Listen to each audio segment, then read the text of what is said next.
যেহেতু আমরা সকল ধরনের এক্সটেরিয়র ওয়াল ড্র করে ফেলছি, এখন আমরা ইন্টেরিয়র ওয়াল ড্রয়িং করব। তো ইন্টেরিয়র ওয়াল ড্রয়িং করার আগে আমরা ইন্টেরিয়র ওয়াল কীভাবে তৈরি হয় এবং ইন্টেরিয়র ওয়ালের প্ল্যানটা আমাদেরকে বুঝতে হবে। সো আমরা যতগুলো ইন্টেরিয়র ওয়াল ড্রয়িং করব এখানে সবগুলোই হবে 4.5 ইঞ্চি 4.5 ইঞ্চ থিকনেসের। এবং আমরা যদি একটু প্ল্যানটা দেখি, এখানে দেখেন প্ল্যান দেওয়া আছে এবং এখানে 3D দেওয়া আছে যে ইন্টেরিয়র ওয়ালটা কীরকম হয়। এটা হলো কাঠের। তো আমরা দেখতে পাচ্ছি যে এখানে এইরকম একটা স্টাড উঠে আছে এবং এদিক দিয়ে আরেকটা উঠে আছে এবং কিছুক্ষণ পর পর আরও একটা উঠে আছে। এগুলো অ্যারাউন্ড 12 ইঞ্চি পরপর হয় এবং 16 ইঞ্চি পরপর হয়, অনেক সময় 24 ইঞ্চিও পরপর হতে পারে। তো এখানে ওইটাই প্ল্যানটা দেখানো আছে। আমরা যদি একটু উপর থেকে এটাতে কাট প্ল্যানটা দেখতে পাই, তো আমরা এই যে এই স্টাডটা দেখতে পাচ্ছি উড স্টাড, এটা হচ্ছে মূলত এইটা, এই যে লম্বা করে দাঁড় করানো আছে, এটা উড স্টাড বলা হয়। এবং আরেকটা উড স্টাড এখানে আছে। তো এটা নির্দিষ্ট একটা দূরত্বে থাকে, ওইটা ডিটেল আমাদেরকে এখন খুব একটা দরকার হবে না, বাট জাস্ট বোঝার জন্য এই যে আরেকটা একটা পালা। সো এটা হলো আমাদের ওয়ালের প্ল্যান। ওয়ালটা হচ্ছে টোটাল 4.5 ইঞ্চি, তার মধ্যে 2/4 উড স্টাড বলা হয় এটাকে। এই যে 16 ইঞ্চি বলা আছে একটা থেকে একটা দূরত্ব। এবং এখানে যে দুইটা আমরা লেয়ার দেখতে পাচ্ছি, এটা হচ্ছে জিপসাম বোর্ড। আমরা সবাই চিনি জিপসাম বোর্ড।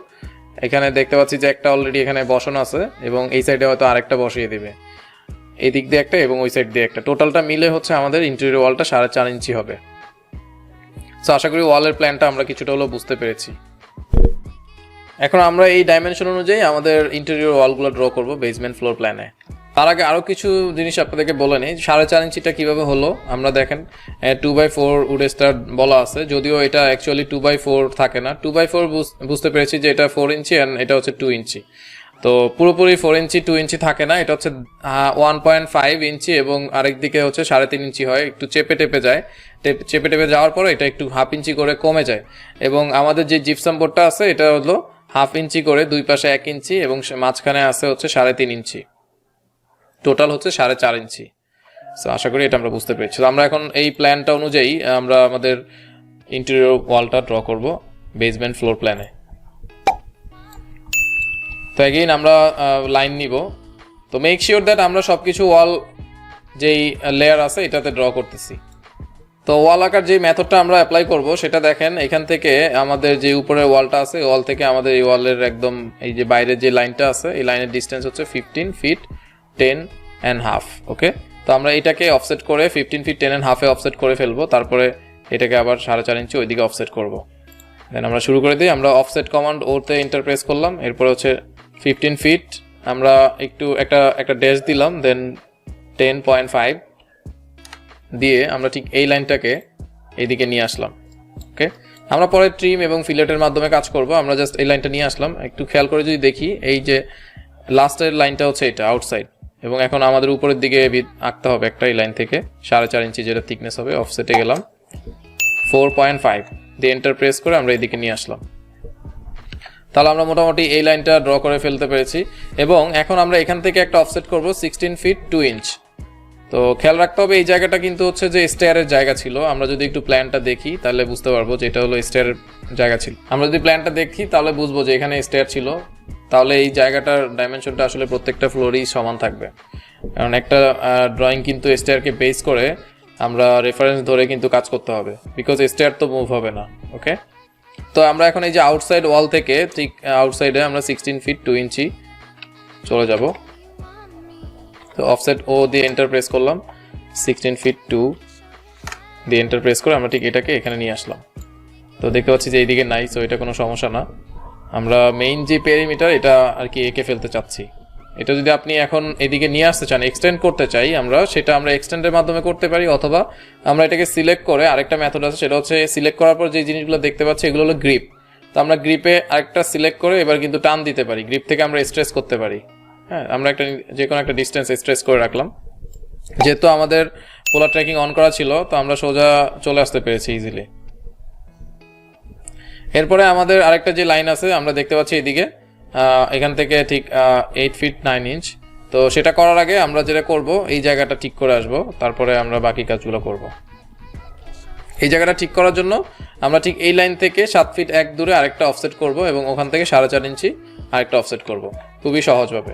তো আমরা অফসেট নিলাম 7 ফিট 1 দিয়ে এন্টার প্রেস করে আমি আরেকটা অফসেট এখান থেকে এখানে নিলাম, আবার এন্টার প্রেস করলাম যাতে আবার কমান্ডটা আমি অ্যাক্টিভ করতে পারি। একবার আমি এন্টার প্রেস করে কমান্ড থেকে বের হলাম, আরেকবার এন্টার প্রেস করে কমান্ডে ঢুকলাম। এখন আমি এখানে 4.5 দিয়ে এন্টার প্রেস করব। এখন এস্কেপ বার অথবা এন্টার প্রেস করে বের হয়ে আসবো। তো মোটামুটি আমাদের এই জায়গাটা রেডি। এখন আমরা ট্রিমিং এবং ফিলেটের মাধ্যমে কাজ করব। এবার আমি এফ দিয়ে এন্টার প্রেস করলাম, ফিলেট কমান্ড নিলাম। ফিলেট কমান্ড নিয়ে আমরা, যেহেতু এটা আউটসাইড, সো আমি এই লাইনটা সিলেক্ট করে এই লাইনটা সিলেক্ট করলাম। আর ফিলেট দেখেন শার্প কর্নার ক্রিয়েট করেছে, কারণ হচ্ছে ফিলেট লাস্ট টাইম আমরা 0 নিয়ে কাজ করেছি, 0 রেডিয়াস, এই জন্য সে লাস্টেরটা ধরে কাজ করেছে। সিমিলারলি আমি আবার এন্টার প্রেস করে ফিলেটটা নিলাম, ফিলেটটা নিয়ে আমি আউটসাইড থেকে আউটসাইডে ট্রিম করে ফেললাম।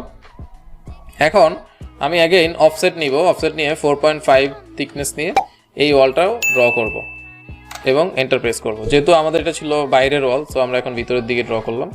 অ্যাগেইন আমি ফিলেট নিব, এফ দিয়ে এন্টার প্রেস করে আমরা এটা এবং এই লাইনটা, আবার এন্টার প্রেস করে এটা এন্টার অথবা স্পেস বার। আমি আসলে স্পেস বারে কাজ করতে অনেক সময়, বাট বলি হচ্ছে এন্টার, ভুলবশত হয়তো বলে ফেলি, কিন্তু দুইটা দিয়ে কাজ হবে। আমি আবার এখানে ট্রিম নিব, টিআর নিয়ে এন্টার, দুইবার এন্টার প্রেস করবেন, করে জাস্ট এগুলো ডিলিট করে ফেলবেন। তো আমরা এই পর্যায়ে এই দিক থেকে আমাদের টোটাল যতটুকু ডিস্টেন্স অতটুকু দূরে একটা অফসেট করতে পারি। আমরা অফসেট নিয়ে 8 ফিট 9 দূরে আমরা আরেকটা অফসেট করলাম। তাহলে আমি এখন ট্রিম করে বাকি কাজটা করে ফেলবো। আবার ট্রিম টিআর লিখে এন্টার প্রেস করলাম, রাইট ক্লিক করলাম এবং এগুলো সবই ট্রিম করে ফেললাম। আর এই লাইনটা আমি ডিলিট করে ফেললাম। সো এইভাবে করে কিন্তু আমাদের ওয়াল আমরা ক্রিয়েট করব ইন্টারনাল। এবং আপনারা এটাতে সবসময় শর্টকাট ইউজ করবেন এবং যত টেকনিক আছে আমরা আস্তে আস্তে ইউজ করব, সো দ্যাট যেন দ্রুত আমরা কাজটা করতে পারি। এখন যে কাজটা করলাম এটা আমরা একটু চেক করে নিব যে আসলে আমাদের ওয়ালটা ঠিকমতো হয়েছে কিনা। তো আমি মেজারে যাই, মেজারে যাওয়ার পরে এখানে ডিস্টেন্সে ক্লিক করব। তারপরে আমরা ঠিক এখান থেকে আমাদের যেহেতু এই ডিস্টেন্সটা জানা দরকার, 16 ফিট 2 দিস ওকে। এবং আমি এগেইন আবার এন্টার প্রেস করব।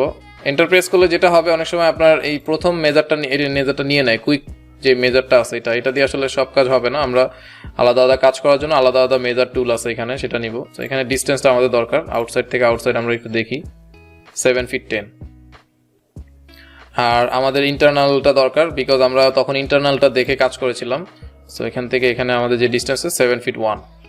আবার আমি যদি দেখতে চাই এখান থেকে এখানে 8 ফিট 9। সো অল দিস আর ওকে। এখন আমাদের আরেকটা ওয়াল আছে, আমরা যদি যাই এই জায়গায়, এটা হলো এখান থেকে 13 ফিট 6 ইঞ্চ দূরে। খুব সহজে আমরা একটা অফসেট করে কাজটা করে ফেলতে পারবো। অফসেট নিলাম 13 ফিট 6 এ ক্লিক করে আমরা জাস্ট এখান থেকে এখানে একটা অফসেট নিলাম এবং এদিক থেকে যে ডিস্টেন্স সেটা হচ্ছে 3 ফিট 5.5। আমরা এটা একটু 5.5 মানে 3 ফিট 5.5 ইঞ্চি দূরে, ক্লিয়ার ডিস্টেন্স 5.5। ওকে, সো এটা সিলেক্ট করে আমরা এখান থেকে এখানে দিব এবং অফসেটে ক্লিক করে আমরা 4.5 যে ওয়ালের থিকনেস এটাও একসাথে ড্র করে ফেলবো। এখন আমি ট্রিম নিয়ে ডাবল ক্লিক করে দেন সব কিছু ডিলিট করে ট্রিম করে ফেলবো এবং বাকি যে জায়গাগুলোতে ট্রিম করা দরকার ওই জায়গাগুলো তো ট্রিম করে ফেলবো। সো এই পর্যায়ে আমরা আমাদের ড্রয়িংটাকে সেভ দিব। আমরা যদি আগে সেভ করে থাকি, যেহেতু আমরা আগে সেভ করেছি, সো এখন আমরা Ctrl+S দিলেও হবে। আর যদি কেউ চান যে নতুন নামে এটাকে সেভ করতে, সেই ক্ষেত্রে সেভ এস দিয়ে কাজ করতে হবে, সেভ এস দিয়ে করবেন। সো আমাদের বেসমেন্ট প্ল্যান হিসেবে আমরা সেভ করেছিলাম। এখন আমি জাস্ট সেভ কুইক অ্যাক্সেস বার থেকে সেভ আইকনে ক্লিক করতে পারি অথবা Ctrl+Sও ক্লিক করতে পারি। তো আমরা এখানে ইন্টেরিয়র ওয়াল এবং এক্সটেরিয়র ওয়ালটা ড্র করে ফেললাম বেসমেন্টে।